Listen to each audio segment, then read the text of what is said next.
Before Nnamdi Azikwe became the first Nigerian president, our head of state was a white woman in England. She had never set foot in Nigeria.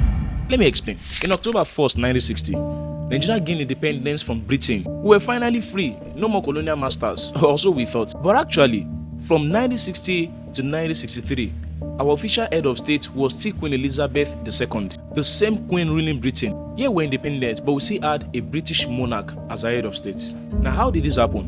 When Nigeria gained independence in 1960, we didn't immediately become a full republic.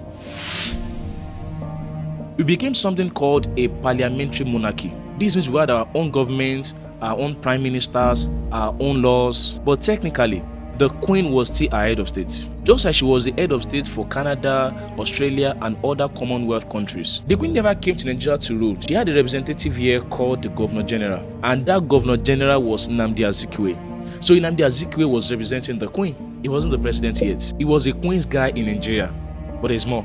The actual head of government, the person running the country day to day, was actually the Prime Minister.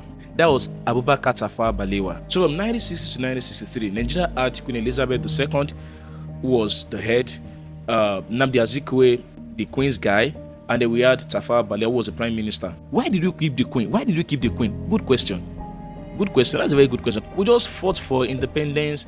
Why do we still have the Queen as our head of state? This is because independence happened in stages. First, we got self-government, but we kept the Queen as a symbolic head. It was a compromise. It was a way to transition slowly from colonial rule to independence. Many former British colonies did this. For example, India, Ghana, Jamaica, all of them started the same way. But this all changed in October 1st, 1963, exactly 3 years after. Nigeria became a full republic.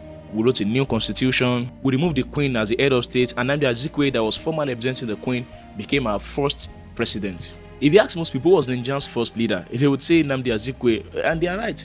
But what they did not know is that he was actually the Queen's representative for 3 years before becoming the president. But now you know.